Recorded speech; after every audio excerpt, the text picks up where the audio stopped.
Assalamualaikum warahmatullahi wabarakatuh. Kami dari kelompok 7 akan mempresentasikan mengenai tugas besar kami untuk memenuhi tugas mata kuliah keamanan data dan blockchain mengenai topik 6 yaitu SSL TLS sertifikat, web server, dan file transfer. Sebelumnya, saya akan memperkenalkan dulu anggota kelompok dari kelompok 7, yaitu ada Adel Destarendi Sofyan, Salna Siraz Mulidia, Anissa Subhan, dan Ajabal Rahmat. Saya akan menjelaskan dulu mengenai SSL dan TLS. SSL atau TLS merupakan protokol yang digunakan untuk melindungi layer presentasi selama proses pertukaran data antar komputer. Protokol ini dapat diterapkan pada berbagai program aplikasi termasuk website. Environment yang kami gunakan yaitu yang pertama ada VirtualBox, Linux Lubuntu, Wireshark, Web Servering, dan sertifikat SSL atau TLS. Selanjutnya SSL atau TLS dalam keamanan website. Ini itu untuk memberikan mekanisme keamanan melalui enkripsi data yang dikirimkan antara klien dan server, sehingga data tersebut tidak dapat disadap oleh pihak yang tidak berwenang. Selain itu, penerapan sertifikat SSL TLS ini membantu untuk membangun kepercayaan pengguna terhadap website melalui autentikasi identitas digital. Kebutuhan sistem. Untuk yang pertama, di sini ada DNS server yaitu atau BIND 9. Ini itu digunakan untuk kebutuhan penamaan domain pada jaringan internal termasuk konfigurasi forward zone dan reverse zone. Selanjutnya ada web server yaitu yaitu digunakan untuk menghost website dan mengelola permintaan dengan reverse proxy untuk memastikan distribusi lalu lintas jaringan yang efisien.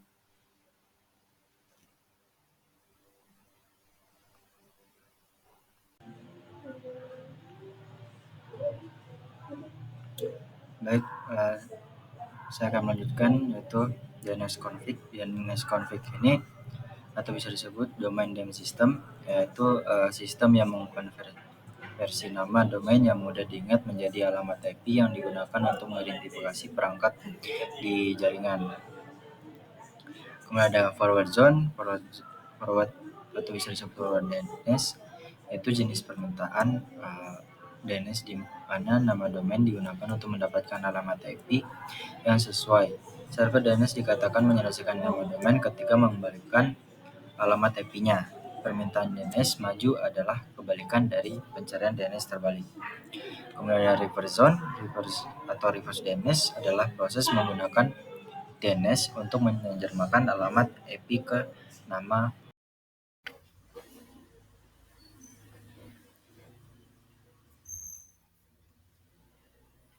Selanjutnya, pada slide ini kita membahas proses generate sertifikat atau pembuatan sertifikat SSL. Sertifikat SSL atau TLS adalah dokumen digital yang digunakan untuk mengamankan komunikasi antara klien seperti browser dan server.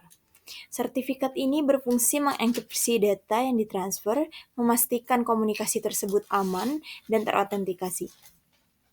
Pada sisi kanan terdapat gambar contoh konfigurasi Nginx untuk mengimplementasikan sertifikat SSL. Konfigurasi ini mencakup port 443 untuk komunikasi HTTPS, lokasi sertifikat dan kunci private, pengaturan server untuk mengarahkan lalu lintas HTTP ke HTTPS, dan memastikan koneksi lebih aman. Selanjutnya, pada slide ini kita membahas tentang reverse proxy, yaitu jenis server yang bertindak sebagai perantara antara klien seperti browser dan server, aplikasi, atau web di belakangnya. Fungsi utama reverse proxy adalah untuk mendistribusikan permintaan klien, meningkatkan keamanan, serta mengoptimalkan kinerja server.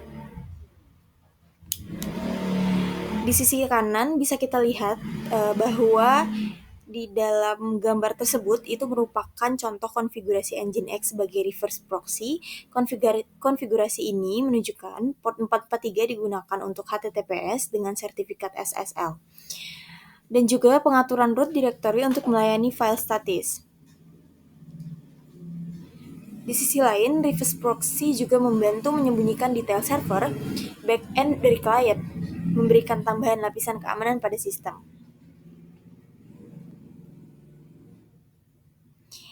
Selanjutnya, akses domain via browser. Pada slide ini menunjukkan hasil akhir atau output dari implementasi sertifikat SSL dan reverse proxy dan juga konfigurasi sebelumnya pada domain yang diakses melalui browser. Domain pada gambar tersebut bisa kita akses via browser dengan domain bloci.kelompok7.com. Pada gambar tersebut mengindikasikan bahwa website telah berhasil diakses dengan menggunakan protokol HTTPS dan juga tampilan halaman web menunjukkan daftar anggota kelompok sebagai bagian dari validasi keberhasilan konfigurasi. Di sini kami menggunakan HTML.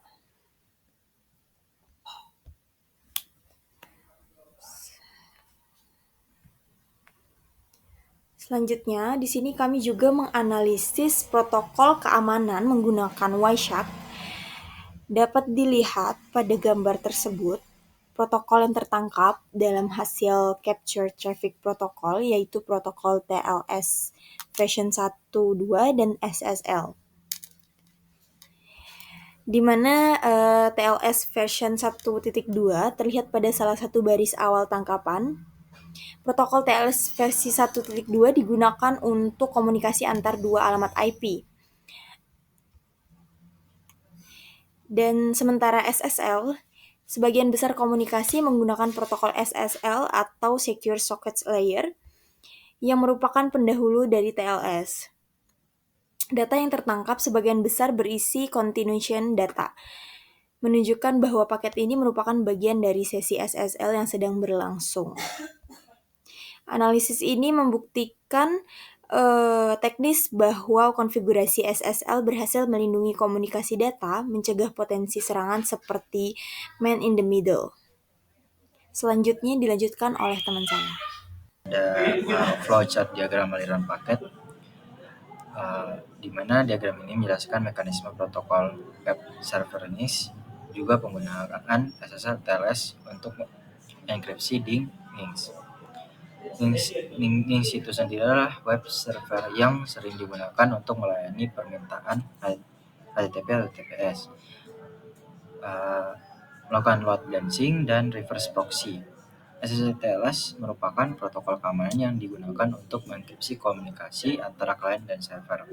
Di sini saya akan menjelaskan poin-poin di mana flowchart terbagi dalam 7 mekanisme. Pertama, client request. Pada langkah ini, klien mengirimkan permintaan HTTPS ke server web menggunakan protokol HTTPS yang biasanya melalui port 433. HTTPS adalah versi aman dari HTTP yang mengenkripsi data yang dikirimkan antara klien dan server untuk mencegah penyadapan atau manipulasi data. Kemudian ada DNS resolution, yaitu setelah klien mengirim permintaan, komputer klien harus mencari tahu alamat IP dari nama domain yang dituju. Proses ini disebut resolusi DNS. DNS berfungsi untuk menerjemahkan nama domain dimasukkan oleh pengguna, contohnya itu www.kelompok7.com, menjadi alamat IP yang dapat dimengerti oleh komputer untuk menghubungi server. Kemudian ada NIS server. NIS server adalah perangkat lunak server yang memeriksa apakah permintaan diterima menggunakan HTTPS atau tidak. NIS bertanggung jawab untuk menangani dan memproses permintaan. Setelah DNS mengarahkan permintaan ke alamat IP server menerima permintaan tersebut. Kemudian ada SSL handshake. Jika permintaan menggunakan TPS, proses selanjutnya adalah handshake SSL atau Secure Sockets Layer. Pada tahap ini, server mengirimkan sertifikat SSL-nya kepada klien yang berfungsi untuk mengonfirmasi identitas server. Klien kemudian memverifikasi sertifikat tersebut untuk memastikan bahwa server yang dihubungi adalah server yang sah dan tidak ada pihak ketiga yang mencoba menyusup atau menyadap. Kemudian ada encryption negotiation. Setelah sertifikat SSL diverifikasi, klien dan server akan melakukan negosiasi untuk menentukan algoritma enkripsi yang akan digunakan untuk komunikasi yang aman, dan proses ini memastikan bahwa data yang ditransfer tidak dapat dibaca oleh pihak yang tidak berwenang. Kemudian ada secure communication. Setelah proses negosiasi selesai, komunikasi dapat dimulai dan data yang ditransfer antara server dan klien sekarang dienkripsi menggunakan algoritma dan kunci yang telah disepakati sebelumnya. Dan enkripsi ini informasi yang dikirim antara server dan klien aman dari penyadapan atau modifikasi. Yang terakhir, response to client. Setelah data dienkripsi dan dikirimkan, server NIX memberikan respon yang dienkripsi kembali ke klien. Klien dapat memverifikasi dan mendekripsi respon tersebut menggunakan kunci simetris yang telah disepakati selama negosiasi enkripsi, sehingga komunikasi tetap aman sepanjang proses. Baik, sekian dari saya. Assalamualaikum warahmatullahi wabarakatuh.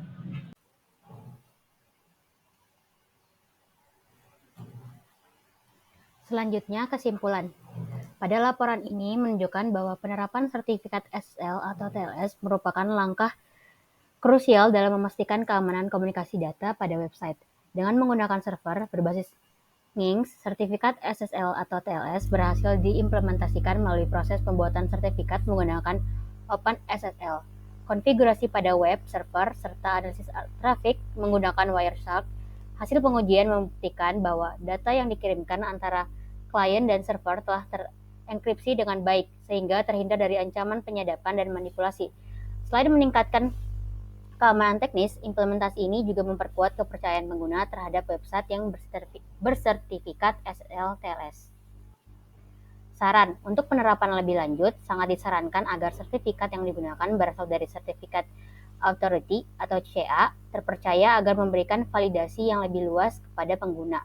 Pemantauan keamanan secara berkala juga perlu dilakukan untuk memastikan bahwa sistem tetap terlindungi dari ancaman baru. Selain itu, pembaruan perangkat lunak dan protokol harus menjadi bagian rutin dari pemeliharaan sistem agar perangkat server tetap aman. Terakhir, edukasi bagi tim teknis dan penggunaan mengenai pentingnya keamanan data dapat membantu mencegah risiko serangan berbasis manipulasi atau eksploitasi kelemahan manusia. Sekian video presentasi dari kelompok 7 tentang SSL TLS Certificate untuk keamanan web server dan file transfer. Semoga penjelasannya bermanfaat dan bisa menambah wawasan kalian mengenai pentingnya perlindungan data di dunia digital. Terima kasih. Wassalamualaikum warahmatullahi wabarakatuh.